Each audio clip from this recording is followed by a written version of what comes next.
César. É um prazer ter você aqui com a gente. Tenho certeza que vai render muita discussão a sua fala.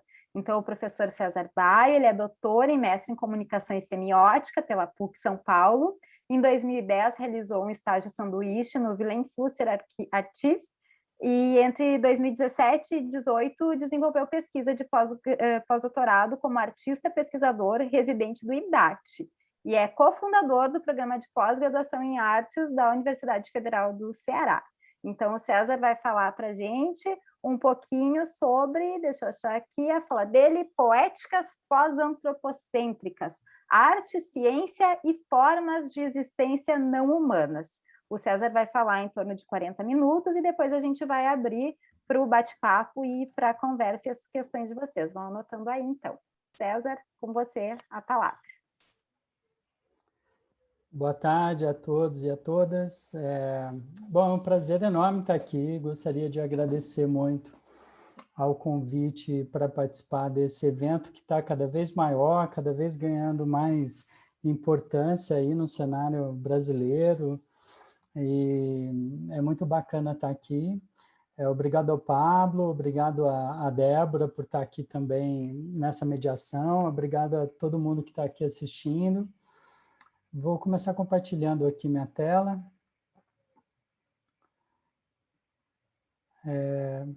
Tá dando certo? Tá compartilhando? Estão vendo? Estamos. Tá perfeito. Ótimo, perfeito.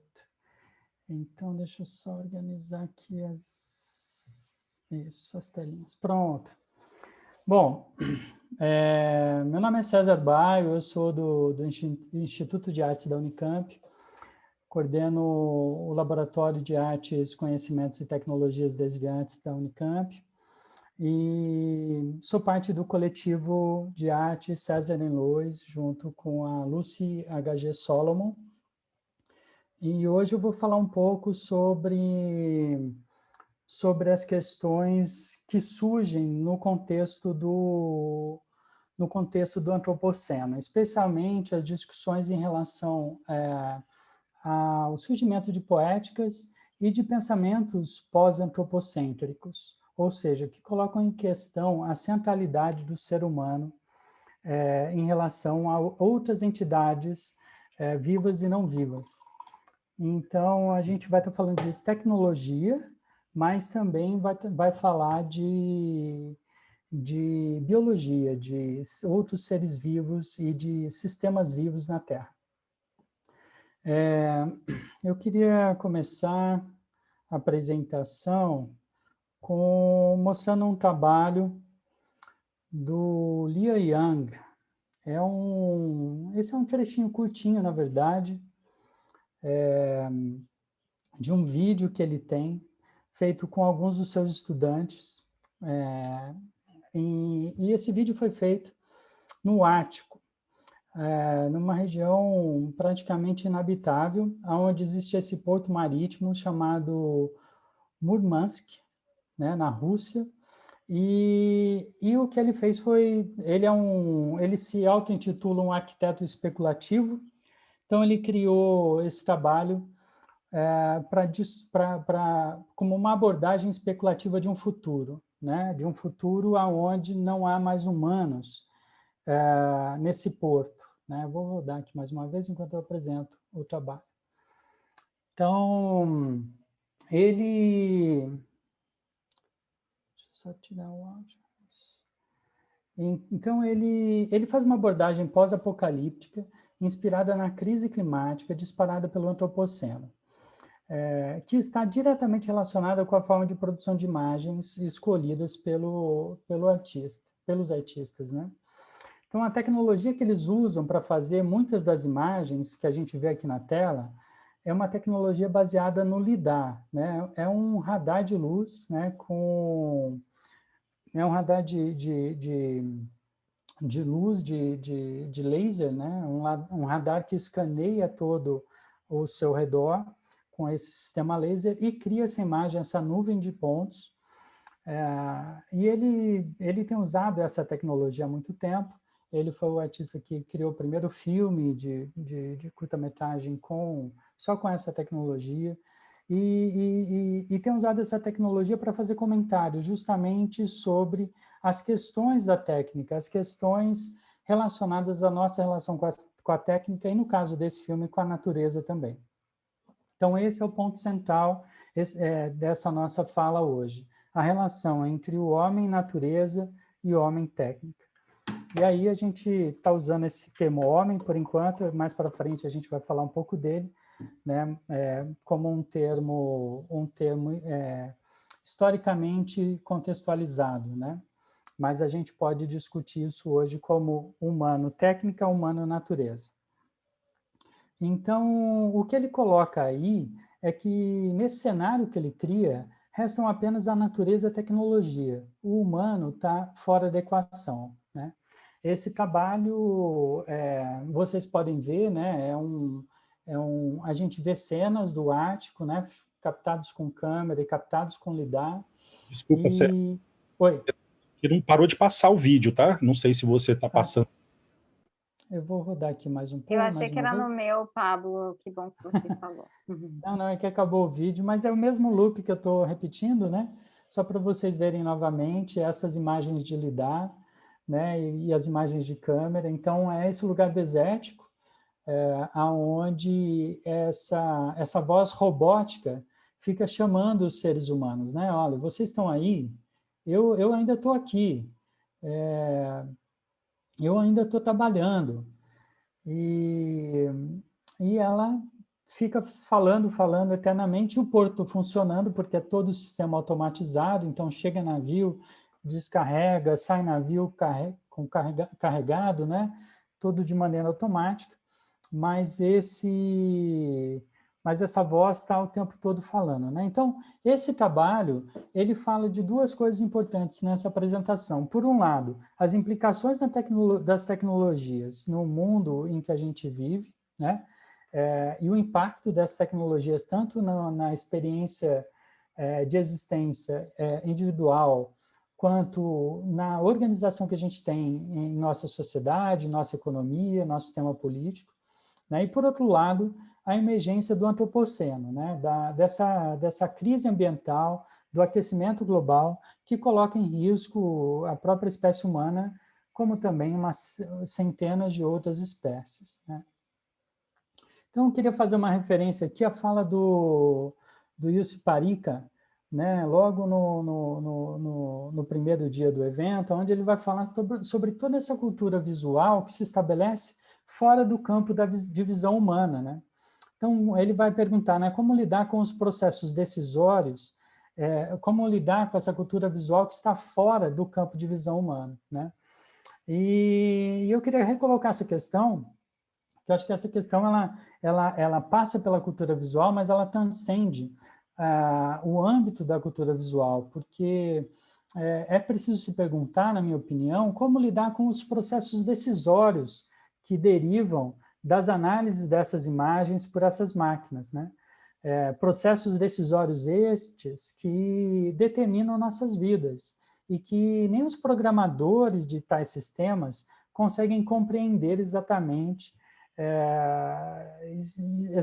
como essas decisões são tomadas. Então, por um lado, a gente tem a emergência dessas inteligências artificiais que conseguem fazer coisas que um ser humano não consegue fazer, das redes sociais que criam essas bolhas, que criam risco à estabilidade econômica e política, né? Sistemas digitais de conexão global que passam a tornar obsoletos esses sistemas de representação política e de regulação econômica, né? E tudo isso que se deriva a partir disso, por um lado. Por outro lado, a gente tem justamente a questão climática, né? A questão de como essas o estado atual de desenvolvimento tecnológico e econômico, e a gente vai ver como eles estão próximos daqui a pouquinho, impacta de uma maneira tão grande no meio ambiente e nos sistemas que chega-se então a essa ideia, né, de um antropoceno, né? Esse conceito é o conceito derivado da geologia E é um termo usado por alguns cientistas para descrever esse período recente da história do planeta, né? Uma era em que começa quando as atividades humanas passam a ter um impacto global significativo no planeta Terra e no funcionamento dos ecossistemas. Então, as atividades humanas passam, então, a deixar uma marca registrada, né, estampada na crosta terrestre, que se mesmo que a humanidade acabasse agora, daqui a milhares ou milhões de anos, né, os futuros geólogos, aliens ou não sei, de outras espécies, fossem perfurar a camada da crosta terrestre, eles iam encontrar essa camada com marcas indeletáveis da ação humana no planeta, né? Então, a gente vai falar um pouco disso, mas o que eu gostaria de fazer antes de seguir é mostrar essa conexão. Achei muito... Aí eu acho que o Congresso está de parabéns, conceitualmente muito bem concebido, e aí a gente, ao trazer esse tema, né, de realidades múltiplas, realidades lúdicas, né, então a gente, em conversa, né, com esse tema, a gente vem então trazendo essa apresentação, a ideia de realidades não humanas, realidades multiespécies, realidades maquínicas. Então, ao longo desse trabalho, dessa apresentação, eu vou fazer algumas discussões teóricas, principalmente, a respeito disso, e trazer alguns trabalhos em que eu estou envolvido, né? Alguns feitos por mim mesmo, solo, né? E outros trabalhos feitos com a Lúcia HG Solomon, nesse coletivo César em Lois.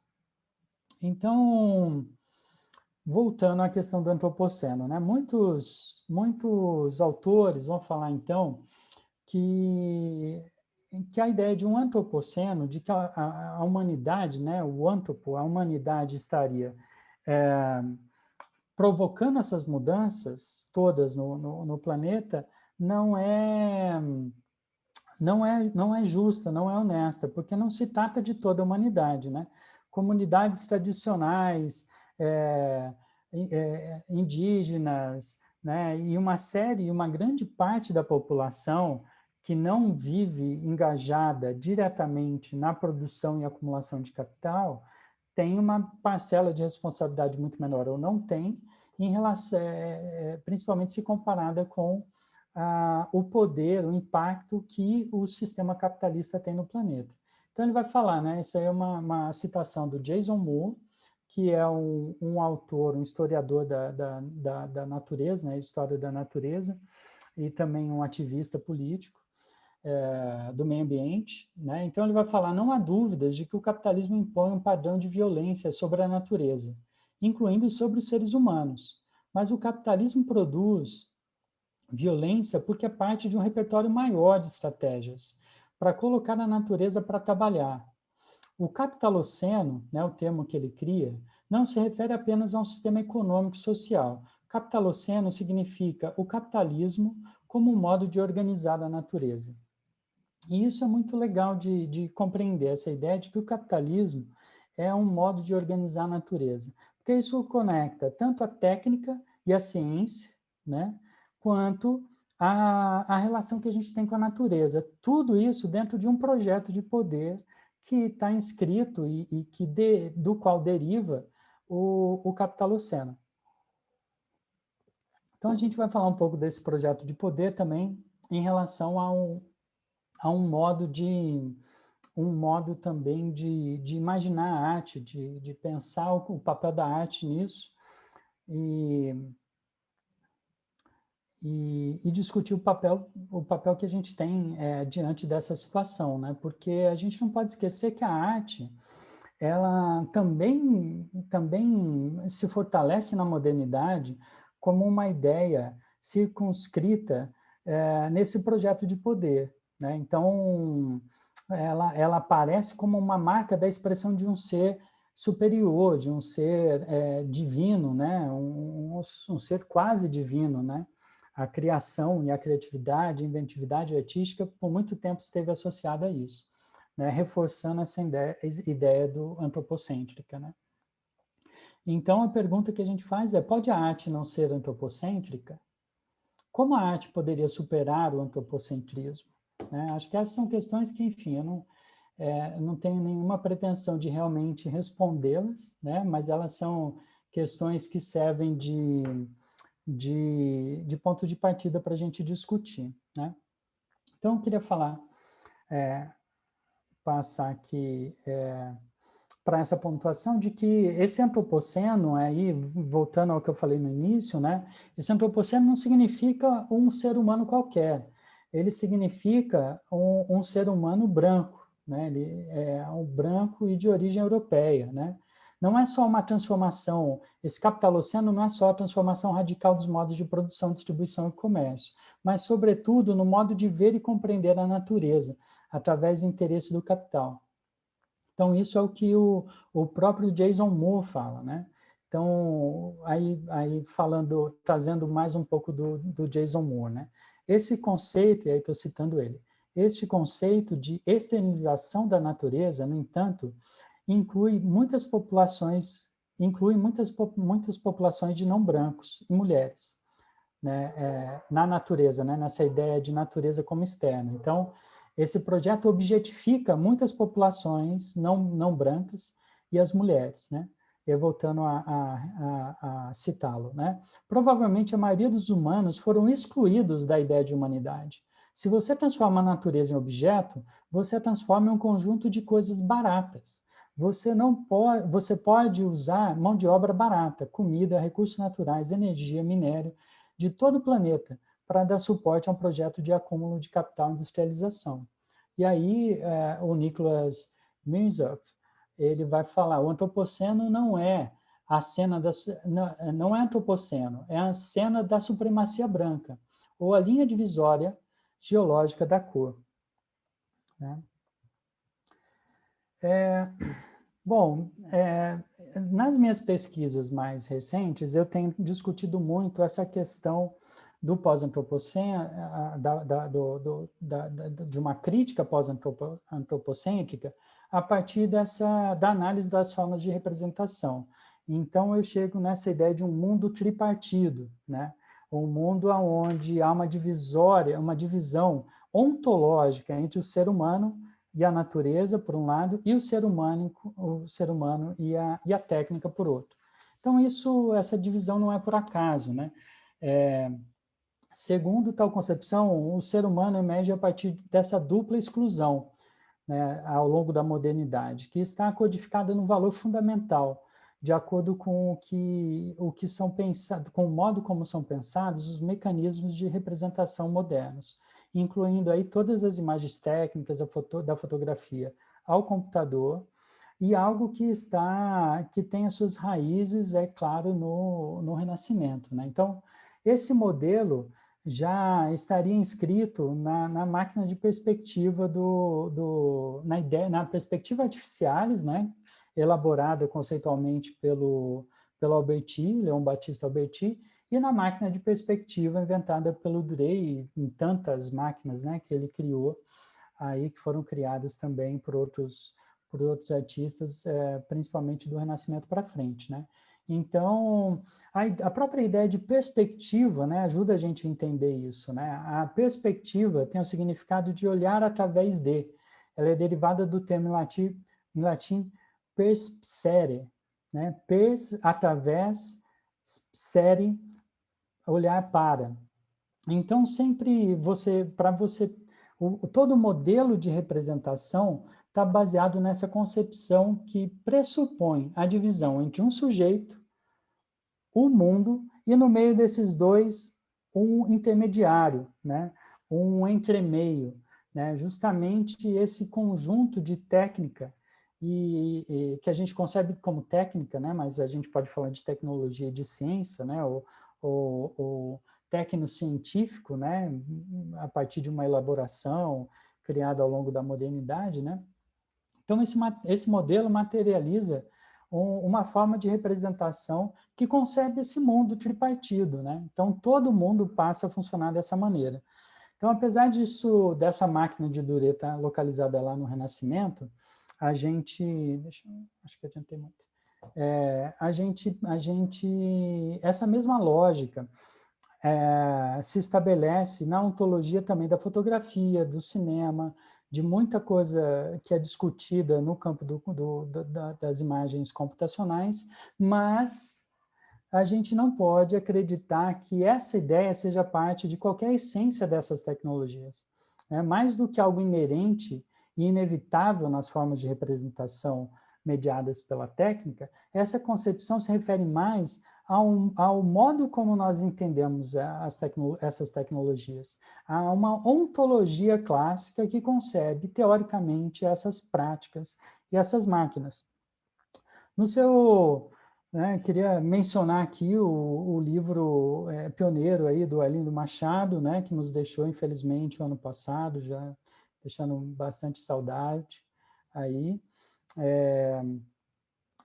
No seu livro, né, lançado em 1984, o Ilusão Especular, né, o Machado analisou sistematicamente as raízes renascentistas da imagem técnica e propôs justamente questionar, colocar em crise a verdade única ou quase única ou hegemônica da ontologia da imagem, transformando justamente a ontologia da imagem em um campo de disputa, né? O Flusser, Wilhelm Flusser também vai fazer isso numa época muito muito próxima do Arlindo, né? A partir de uma outra perspectiva, de uma perspectiva mais filosófica, né? Mais ampla, né? Enquanto o Arlindo tem uma perspectiva bem focada na fotografia, na crítica fotográfica, o Flusser vai fazer isso de uma abordagem mais ampla, né? E a partir da ideia de aparelho. Então, diferente do que geralmente é compreendido pelo termo aparelho em Flusser, o conceito de aparelho em Flusser não se refere apenas a uma máquina, a um software, a um hardware, mas a todos os processos de construção de sentido que se dão por meio de cristalizações de processos e procedimentos, né? Então, para o Flusser, uma aula, por exemplo, é um aparelho, assim como é uma instituição pública. Uma máquina fotográfica é um aparelho, mas não só a máquina, né? Tudo aquilo que foi necessário para fazer a fotografia, o sistema comercial que financiou, o circuito que cria demanda e consome, a cultura visual estabelecida da qual aquela imagem é pensada, criada pelo fotógrafo, e assim por diante, né? Então, para usar um termo do Simondon, né, o aparelho é essa cristalização de tecnologias, né? E aí estou trazendo aqui uma citação não do próprio Simondon, mas do Chateau, que explica o conceito de individuação da técnica, né? E aí é onde a gente chega na questão na questão do não humano, né? Da técnica não humana, então a partir de um processo de individuação, né? Então dizer de um objeto técnico, desculpem, que ele é um indivíduo consiste em dizer que ele não é, na mediação entre o usuário e o meio em que ele é aplicado, apenas uma simples transferência de forças físicas, como seria um simples gesto, mas que ele é a fixação material, a cristalização de um gesto ou de um procedimento eficiente. Em suma, que ele existe em certa medida para si próprio, que ele tem propriedades próprias. E aí, continuando, que ele afeta o mundo de maneiras próprias, né? E que cada objeto vai atuar no mundo, vai ter uma agência no mundo a partir dessas propriedades próprias, né? Soa estranho, mas é isso mesmo. Então, em comum, né, entre o Simondon, o Arlindo e o Flusser, está essa abordagem de que há essa agência da máquina, né? No processo de produção simbólico, né? Ou seja, no processo de construção do objeto semiótico. Muitas vezes esse agenciamento é construído de modo a estabelecer estabelecer o que a gente compreende, né, nas teorias que a gente vem discutindo e desenvolvendo, como performatividade das imagens, né?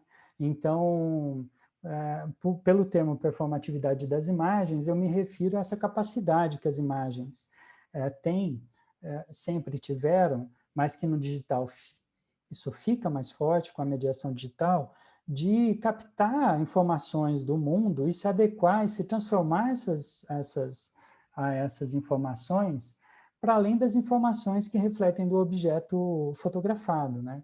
Então, hoje em dia, uma infinidade de informações, né? Nossa sombra digital, né? Ou pegada digital, toda a informação que se colhe nas redes, tudo isso informa as imagens que a gente vê nas redes, na internet, e mesmo antes da gente ver nas imagens. Eu não vou me aprofundar na câmera, né? Não vou me aprofundar nisso agora por conta do tema e do objetivo dessa apresentação, mas, enfim, eu tenho alguns textos sobre isso, quem que se interessar pode procurar mais.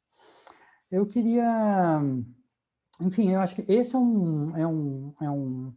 um quadro teórico aí, que eu tenho usado para pensar as questões da técnica e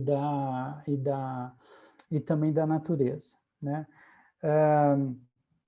Principalmente a partir desses processos de agenciamento que se dão no campo, nas relações entre humano e não humano, entre sistemas vivos e não vivos, né? Então, alguns dos meus trabalhos, isso, assim, a partir dessas pesquisas que eu venho desenvolvendo desde o doutorado, eu tenho produzido uma série de textos e de discussões, principalmente no campo da imagem técnica, da fotografia, e alguns trabalhos experimentais. Eu vou mostrar alguns deles, vou começar com espaços de falha, né? Então, espaço de falha é um conjunto de imagens que eu produzo, feitas com esses aplicativos de fotografia panorâmica, né? Que a gente tem nos celulares hoje, muito comuns. E o que eu faço é enganar esses sistemas, né? Então, em vez de eu seguir as regras para a produção de um bom panorama, eu subverto essas regras que o programa espera que eu siga, para fazer o programa se confundir, né?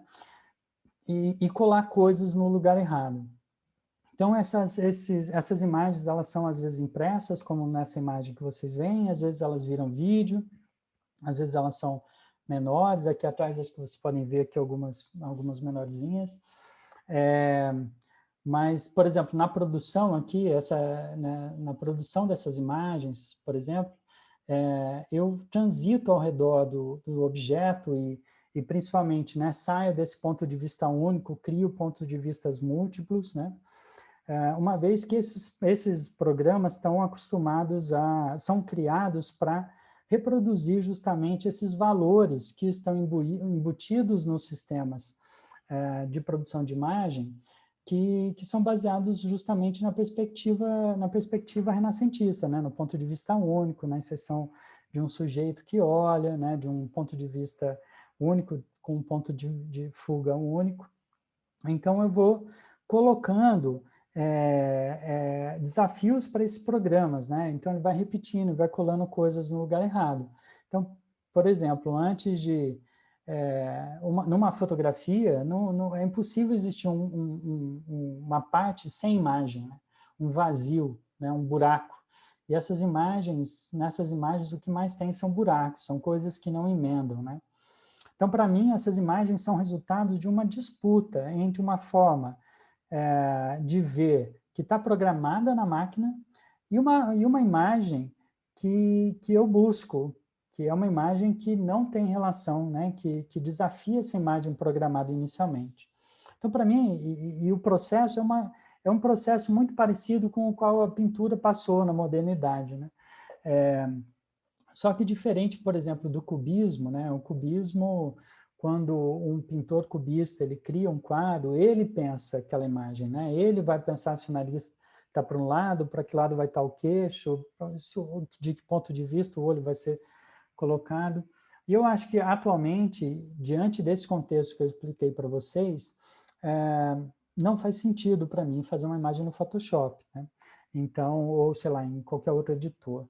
Então, essas imagens, elas fazem sentido para mim porque elas são justamente resultado dessa disputa, né? Desse ato performático de transformar a fotografia num campo de disputa, né? Então, o resultado que a gente vê, né, nessas imagens não é algo que eu queira, né? Para mim, a hora que eu estou fazendo a imagem, ela vai ser muito diferente disso. mas também não é uma coisa que a máquina queira. É algo entre o que eu pretendo fazer com a imagem e o que a máquina pretende fazer. E aí eu gosto de discutir a partir daí essa ideia de agenciamento dessa máquina, né, desse ser não humano. Eu estou só aqui também acompanhando um pouquinho o tempo, para não perder. Outro trabalho do qual eu gostaria de falar é o Percursos contra GPS. Então, nesse trabalho eu uso uma lógica parecida para abordar, para desafiar a autoridade das máquinas que colocam, que organizam, né, que automatizam os nossos percursos pelas cidades, né, e que automatizam os nossos modos de perceber o que está em nosso entorno, né? Quando a gente sai com o GPS, a gente só olha para o GPS, a gente não olha mais para o que está à nossa volta, e a gente nem consegue nem memorizar o caminho, né? Geralmente a gente fica refém do GPS.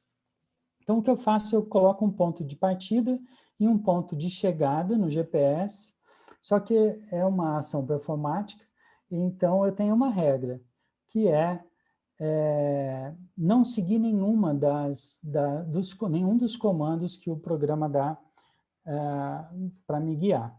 Então, se ele fala vira à esquerda, eu viro à direita. Então, isso aqui é uma sequência de imagens que derivam disso, né? Que ele falou para mim, vira à direita, eu virei à esquerda.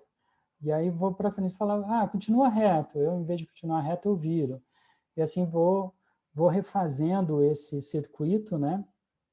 Então, vou modificando esse circuito. Cada vez que eu pego uma direção contrária, o programa se atualiza e o trabalho surge disso, né? Os percursos são realizados, os percursos realizados não são resultado do que o programa quer ou só do que eu quero. Também eles se estabelecem a partir dessas tensões entre o programa do aparelho e a minha intenção de não segui-lo, né?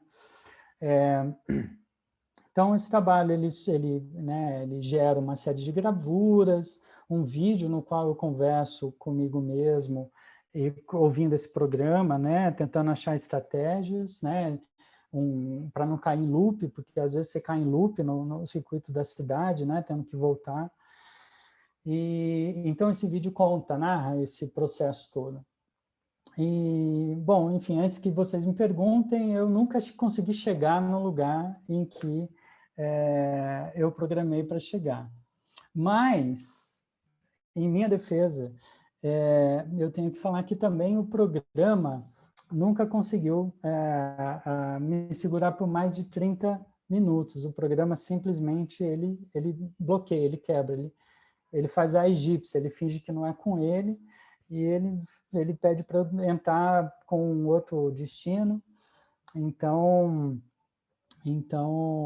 é justamente nessa tensão que o trabalho se estabelece, né?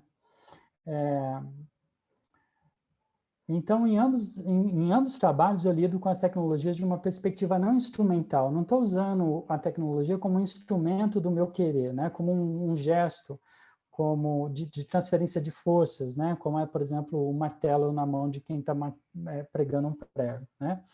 Ele é eu crio um gesto performativo, né? Eu ponho essas máquinas para serem intencionadas, né? E tento extrair delas alguma consequência, colocando-as como coautoras daquilo que resulta como registro do trabalho, né? Agora eu queria apresentar um trabalho que dá um passo adiante nisso, né? Alguns trabalhos, né? 2 trabalhos que dão um passo adiante nisso, que estão relacionados justamente com a discussão, não apenas, né? Que traz essa discussão da nossa relação com os aparelhos técnicos, e conecta essa discussão com a discussão da nossa relação com a natureza. Então, esses trabalhos eu crio juntamente com a Lúcia H.G. Solomon, que é uma artista americana, que atua comigo nesse coletivo César Lois, né? O coletivo de 2, e a gente tem feito alguns trabalhos para levar essa ideia adiante, uma ideia de conexões entre sistemas não humanos e humanos, entre sistemas vivos e não vivos, entre o que a gente chama de inteligências pré-humanas, para se referir a uma série de inteligências materializadas, né, corporificadas em organismos vivos, muitos deles com os quais a gente trabalha são micro-organismos, seja bactérias, fungos, protistas, e inteligências pós-humanas, né, inteligências que utilizam uma lógica criada pelo ser humano, né, a partir do próprio modelo humano, mas, no caso, a gente está se referindo à inteligência artificial, e essa capacidade monstruosa de processamento que elas têm. Então, esse é um trabalho chamado Culturas Degenerativas, né? Foi o nosso primeiro trabalho criado no coletivo, e vocês veem aí 3 peças, né? Um é um monitor do lado esquerdo, do lado direito um domo, e no meio uma impressora de recibo, né? Uma impressora térmica. Então, aí nesse domo, vocês veem um livro. Então, nesse livro, esse é um livro, não é um livro qualquer, é um livro que fala do desejo humano de dominar e de controlar a natureza. Então, a gente já trabalhou com Descartes algumas vezes, já trabalhou com Cícero, já trabalhou com livros de paisagismo clássico, por exemplo, renascentistas, que vão conceber a paisagem a partir da ideia de ordenação extrema pelo ser humano, e conceber o paisagismo, né, dessa maneira. Então, o que a gente faz é, a gente coloca esses livros e inocula esses livros com organismos vivos, né? A gente utiliza o Physarum polycephalum como o organismo principal, né? Que é um protista, mas também junto com ele crescem vários outros micro-organismos, a maioria deles fungos, que já estão no livro, né? Então, fungos do próprio livro surgem e emergem a partir desse processo pelo qual a gente trata o livro. Então, aí em cima desse domo vocês veem uma câmera. Essa câmera está ligada num sistema de inteligência artificial e no Twitter e nessa impressora.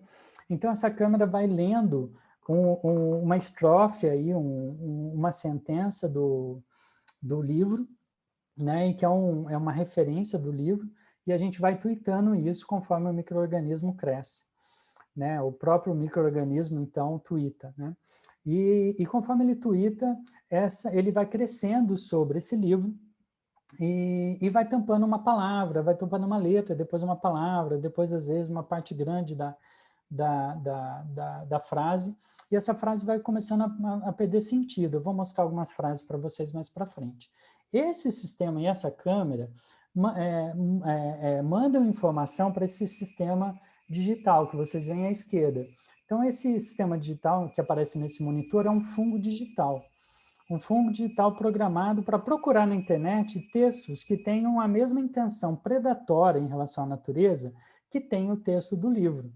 Então, ele busca em textos mais recentes, obviamente, e geralmente relacionados com o local onde o trabalho está sendo instalado. Então, ele foi instalado aqui no Brasil e procurou texto sobre o desmatamento da Amazônia. Ele foi instalado em Singapura e procurou texto sobre cloud seeding, né, semeamento de nuvens, que é um tipo de modificação de clima, né, que é utilizado lá.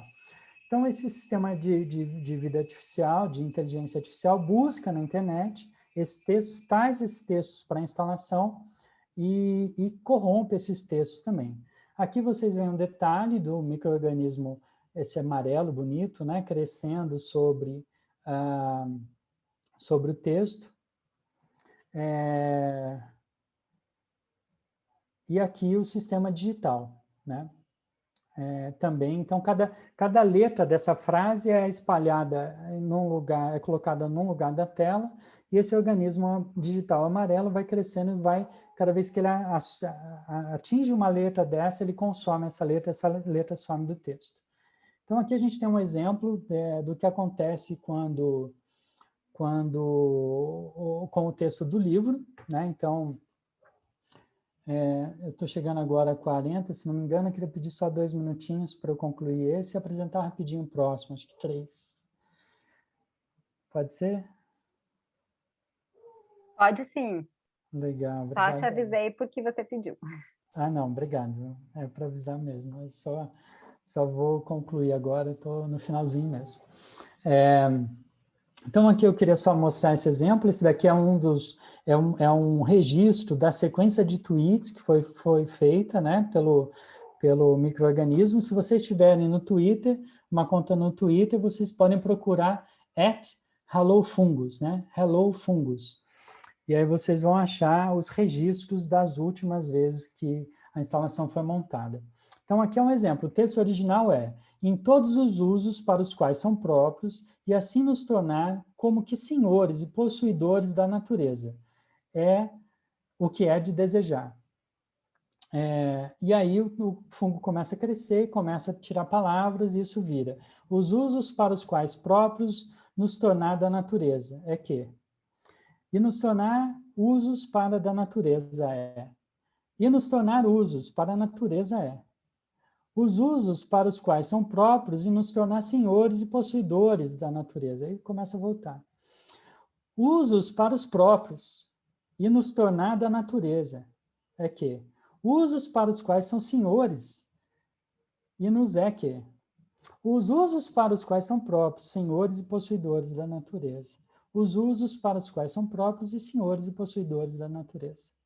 E possuidores, outro Twitter. E possuidores, outro Twitter. E possuidores.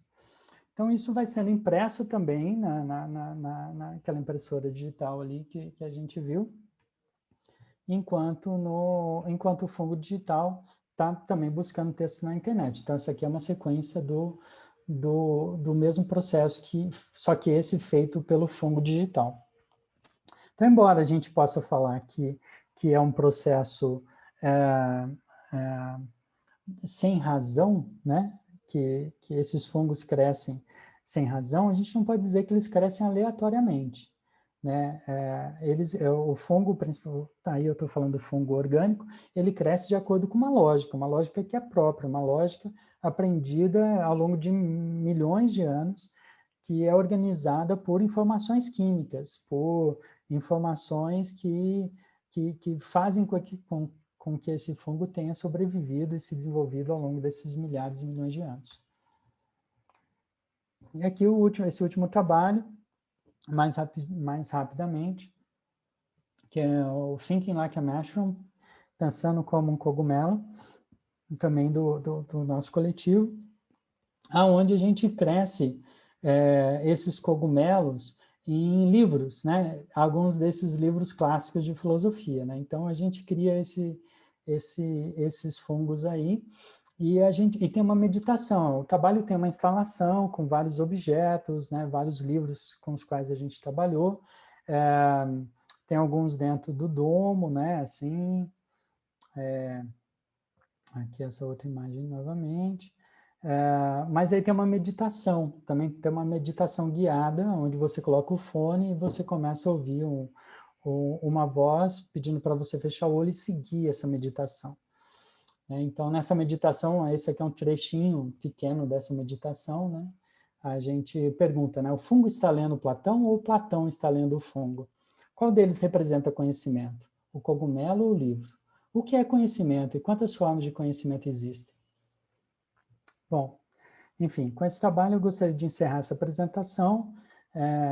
Algumas que eu espero ter desenvolvido essas questões, todas as quais eu me propus ao longo da apresentação, e me coloco à disposição para a gente seguir conversando e para apresentar algumas outras análises e alguns outros conceitos no decorrer da nossa conversa.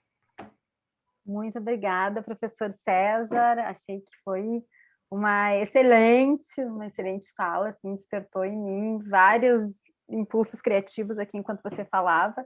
Entendi porque Pablo me colocou como mediadora dessa fala, né? Também em 2017 ou 2018, Andréia Oliveira, que é aqui do PPG Arte da UFSM, e eu dividimos uma disciplina onde estudamos flúcia, o Simondon e também o Bruno Latour. Acho que os alunos queriam nos expulsar, né, nessa disciplina de arte, mas você chega, assim, num ponto que é muito instigante, assim, já queria aprofundar nos seus trabalhos, foi muito legal ver também a evolução do teu trabalho, não se fala evolução, né, para a arte, mas, assim, enquanto pesquisador, né, os teus processos, como eles foram mudando, né, enquanto um pesquisador solo e também no coletivo, abordou umas questões muito interessantes também para serem discutidas de antropoceno, né, além dessa questão que você muito bem coloca, que não é mais o homem, né? E aí tem essa questão da raça, né? Do branco, da supremacia branca que você coloca ali trazendo um autor,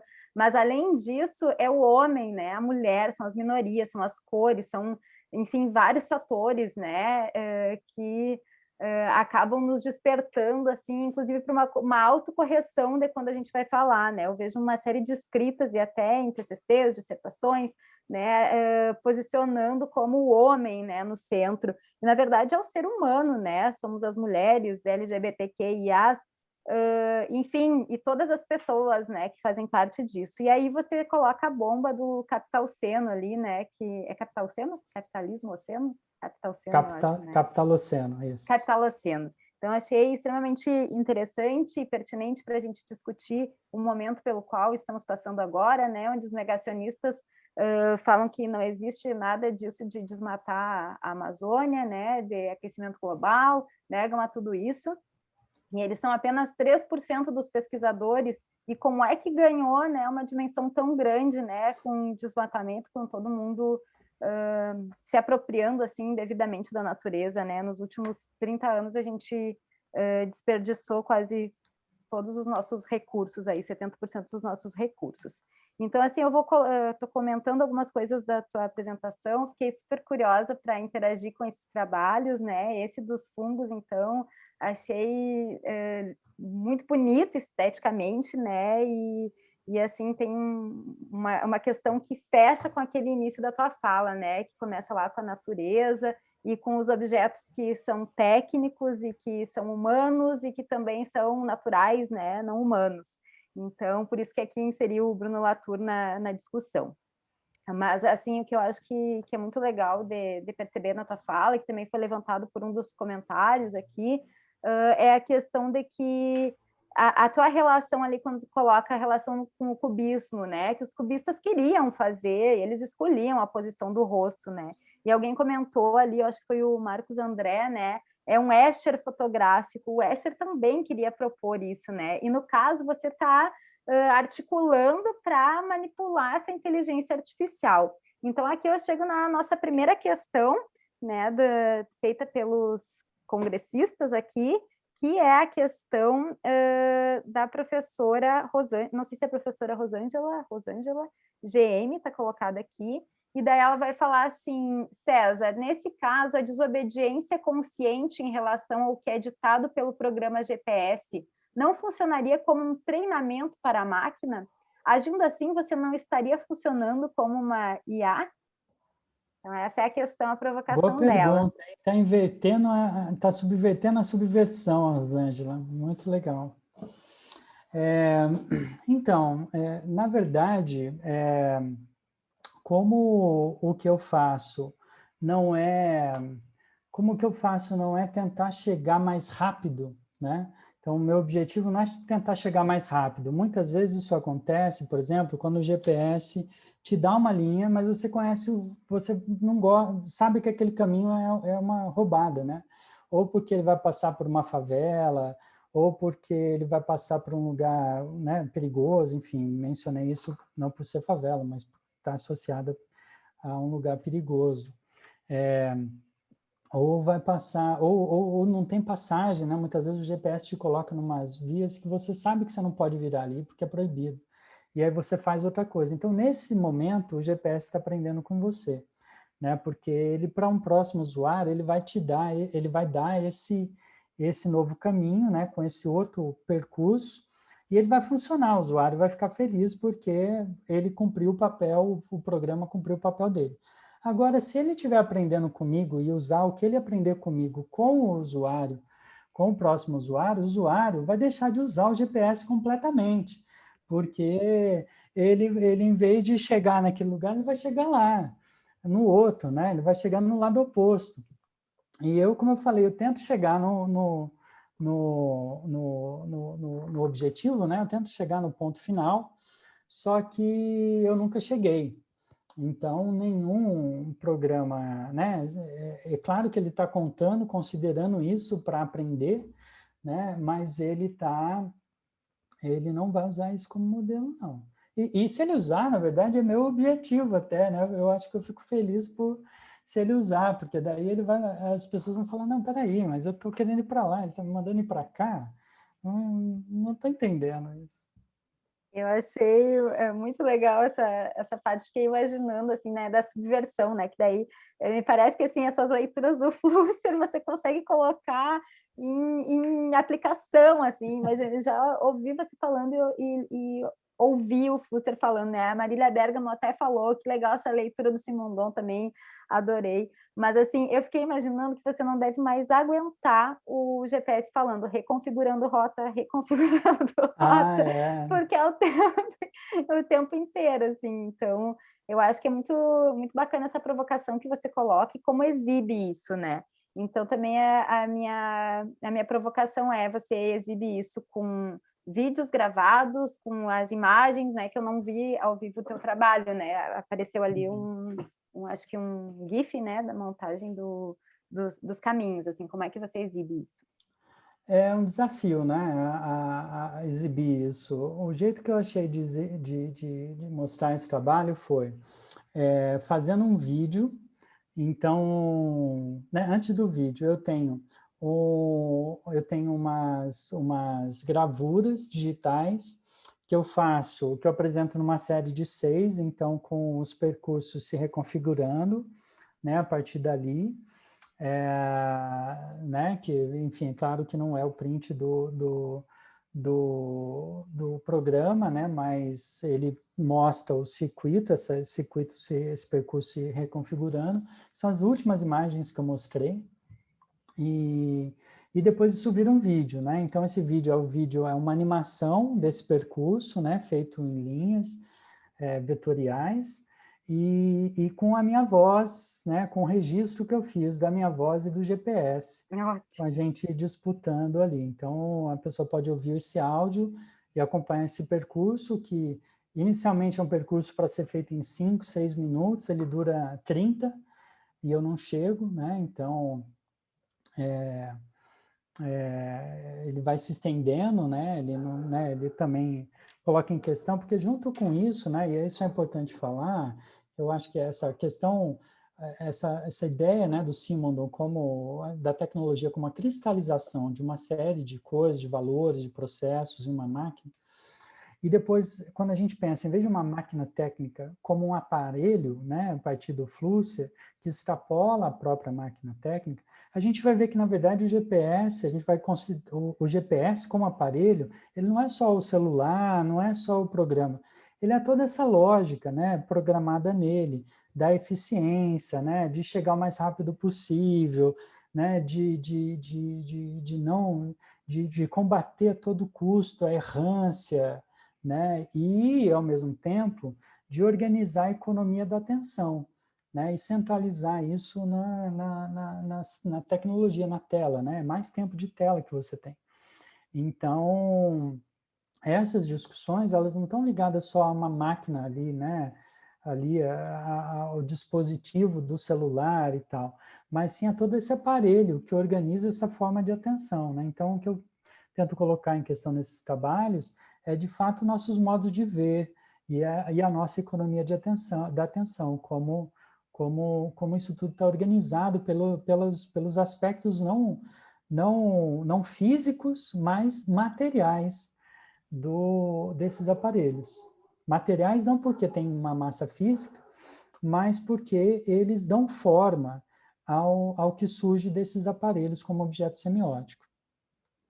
Perfeito, só com uma colocação aqui da Marília, obrigada por Marília Bergamo, que é outra artista que eu adoro o trabalho dela também, fazendo aqui o fã-clube da Marília, né, tem uma galera elogiando a Marília aqui, mas o trabalho dela é muito bom também, E ela coloca, obrigada por voltar no assunto do Simondon. Não sei se você quer também complementar com mais alguma fala aí do Simondon, ou se a gente pode passar para a próxima colocação aqui.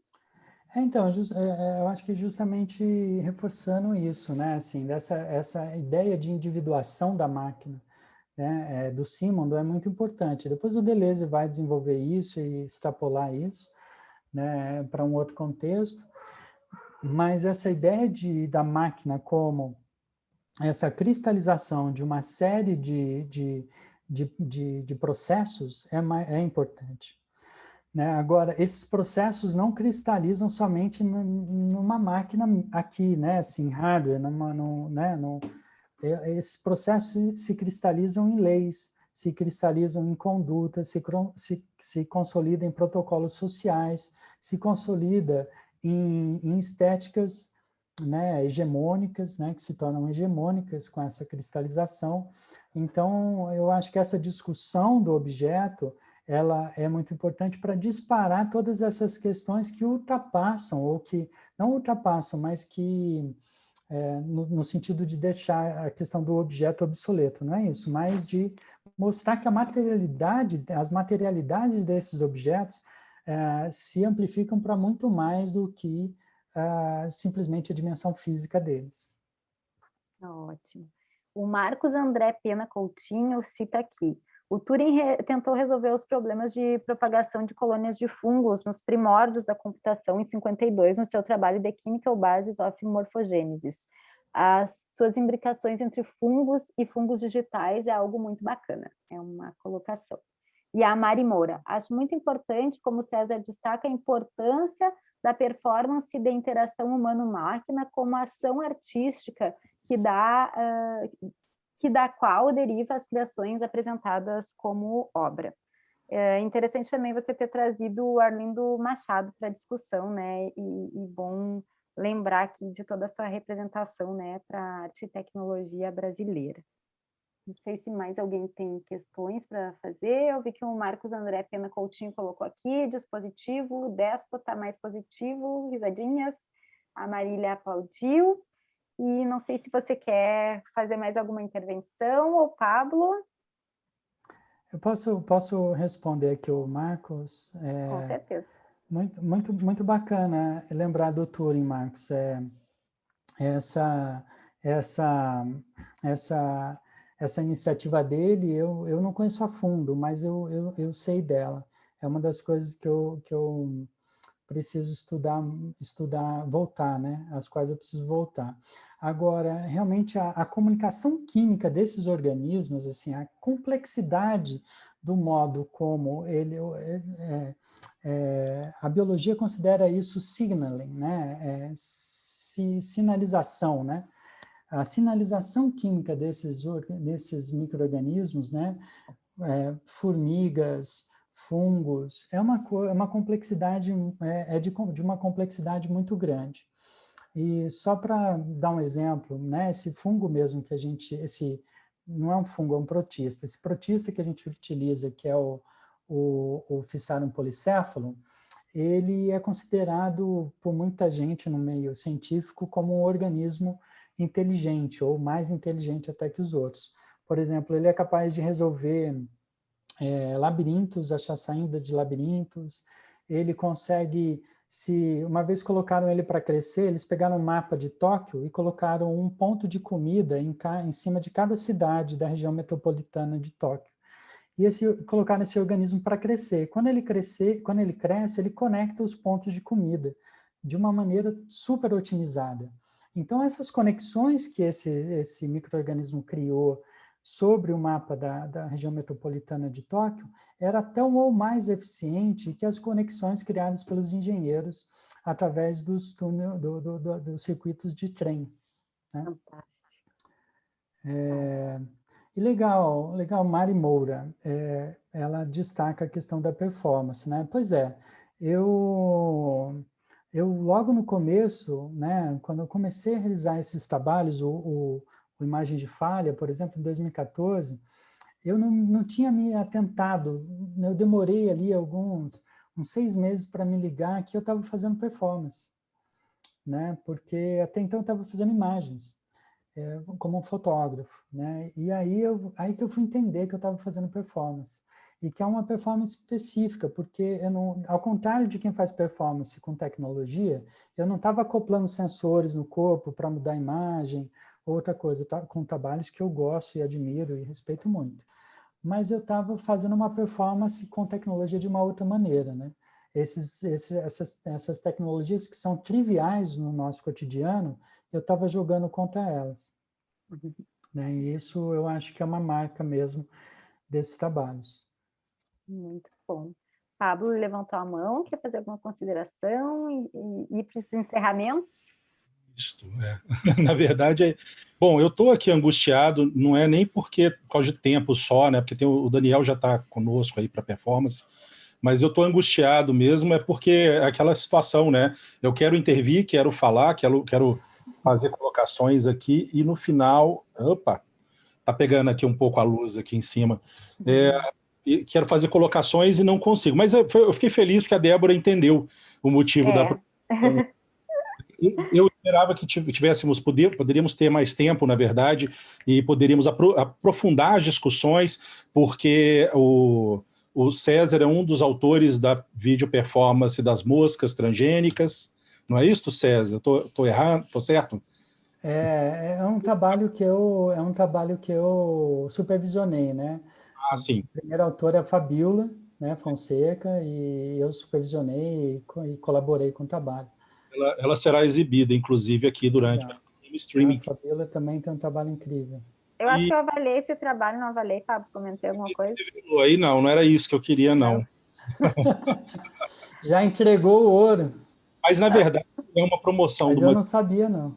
É uma promoção da discussão no evento, enfim, porque a gente tem esse debate, né? Temos uma questão aí, o Raul também promove ela bastante, que é essa discussão que o César Baio propõe para a gente aqui da ideia do pós-antropocentrismo ou pós-humanismo, né? Nesse sentido que o Raul prefere se referir, e relacionado às interações interespécie, né?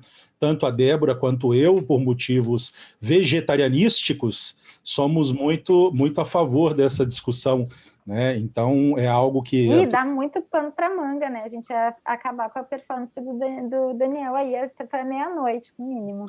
Não queremos isso, né? Na verdade, tivemos uma boa recepção do público aí.